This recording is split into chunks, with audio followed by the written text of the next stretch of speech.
this is Inutu. Welcome to my channel. If you haven't subscribed yet, what are you waiting for? Go ahead, press the big red button and the bell next to it so you can get a notification the next time I post a video.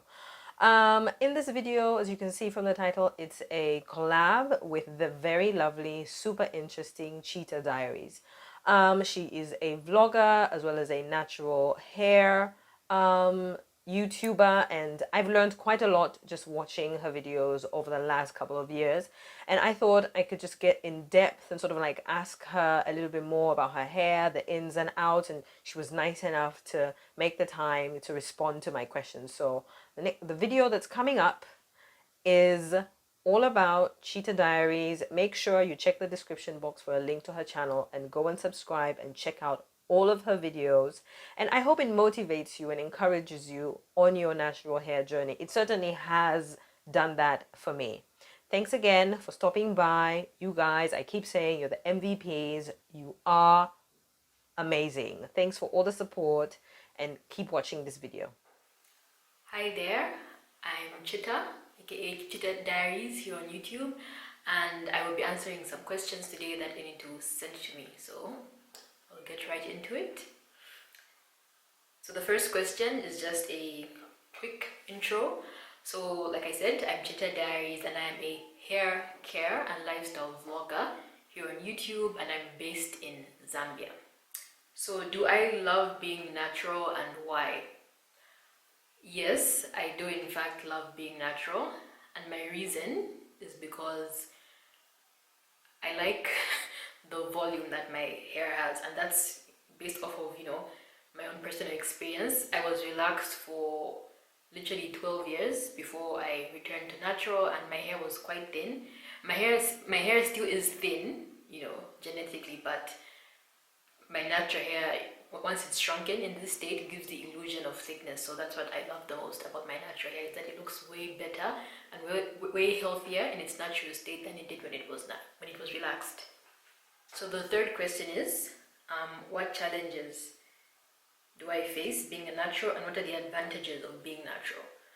So in terms of challenges, I think the main thing for me is retaining moisture, and most type 4 naturals can relate to that. That's the main challenge for me. Like, I wish, my hair could stay moisturized for days on end, or even just, a day, like a full day or two. Just the dryness and the crunchiness after a couple of hours, can be quite annoying. So that's my main challenge. And then in terms of what I love about being natural, I think I already mentioned that. The thickness of my hair, or the illusion of thickness that I get with my natural hair. And then the next question is, what 3 to 4 things do I wish I knew before being natural? So when I went natural, it was literally as a last resort. My relaxed hair at that particular point was really damaged, so I transitioned for a couple of months and went to natural. And yes, like I said, it was a last resort. I wish I could have known that I would actually love and embrace my natural hair, and I did. So one thing I wish I knew before was that, I shouldn't have treated the experience as a last resort. That I was going to love my hair, and I should have felt that way, even as I was transitioning. What else did I wish I knew? Oh, styling.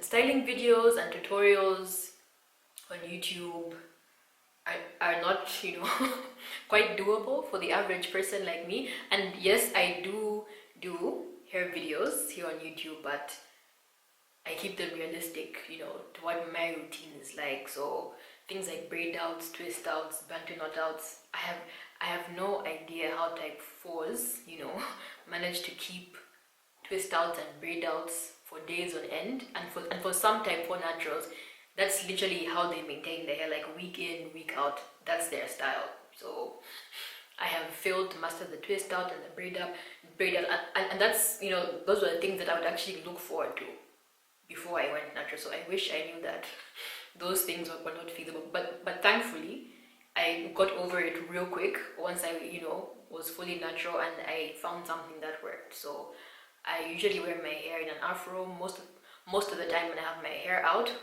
So I call it a wash and fro.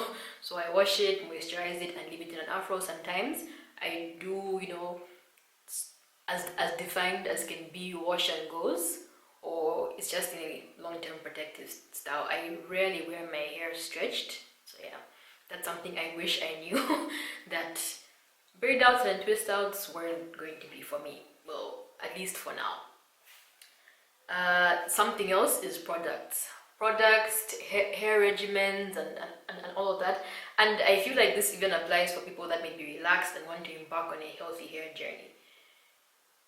I honestly wish I could have known that you don't need, an arsenal of products to take care of your hair. You just need to experiment, get to know what your hair likes, and stick to that. And then with regards to a hair regimen, I mean, there's thousands, maybe even millions of videos now of people, giving you tips on hair regimens. I have probably done a hair regimen video in the past, but something that I've come to learn is that, you just need a basic routine that can work here and there, and be willing to adapt it as the weather changes. For example, like when your hair is cold, or like, your hair routine will be different from when it's hot. Yeah, if that makes sense. And there's just certain periods when maybe your hair might be experiencing breakage, maybe protein overload, maybe moisture overload. You have to be able to adapt your regimen. This thing of where, you find someone with a hair regimen and you stick to it, even if your hair accepts it in the beginning, you should be willing to adapt as time goes by, because our hair needs do change. So that's something I wish I knew before I went natural. One, I don't need 20 products. I just need a few that work. And in terms of a hair regimen, so just to be specific, things like the LCO method or the LOC method, when it's cold, yes, you have to layer up, but when it's hot, maybe you just need usually even maybe just one product or two. You don't need as many. And then you might need a thicker product in the winter versus the summer, when you need something light on your hair. So yeah, hopefully that makes sense. So the fifth question is, can you share 1 or 2 tips with regards to natural hair? I think I will give just one tip, and that is to accept what you have. If you aren't natural yet, please don't go into it with expectations. Just be ready to accept whatever hair type you have, and live with it. Don't go natural, get something that you weren't expecting or don't necessarily like, and then try and change it through styling or looking for products that will make it look a certain way. Like, you will just hurt yourself. Trust me. So I think that's one tip I can give. I know you probably wanted something more technical in terms of styling and whatnot, but it begins with you accepting your hair. Trust me on this one. I might give you a whole bunch of tips of do this, do that, but it begins with you accepting the texture that you have, and then everything else, will just fall in place. And the 6th question is, do you think natural hair is more accepted in Zambia? Do you mean now than it was before? From my personal experience, I don't think natural hair, or at least the way I'm wearing my hair out right now in its natural state with no definition, no. From my personal experience, it's not accepted. This to me is what someone would, or what the general population would consider a hairstyle suitable for the weekend. It's like fun hair, but I actually have a corporate job of sorts, and I do wear my hair like this, or maybe I will pin the sides or put on a headband, but it's only because I've worked there for a very long time. So like, my people know me, and I was relaxed first and then went natural. So it was a whole transition, and they accept me the way I look with my natural hair. But when I have a long-term protective style like braids or a weave, they feel a lot like they actually applaud me, having a long-term protective style than when I have my actual natural hair out. And I understand, like, we have a long way to go, but I don't think it's as accepted yet, if that makes sense. And then a lot of people have stopped relaxing their hair. So most people now okay, from at least my circles in Zambia, yes, they do have natural hair. Like they stop relaxing their hair, they are natural, but they don't wear their hair out. Why? Because this isn't, a professional look, or even just a cute look. Because for some people, yes, they want to feel sexy in a weave or braids or anything else, and that's fine. For some people, it's not even about men or anything. They just feel better when they have a weave on or long braids or extensions or their hair flat ironed. That's them. Nothing against that. Like you're entitled to whatever expression you want for yourself and your hair. But yeah, for the most part, people haven't really accepted natural hair. Like you can't really wear this and be taken seriously.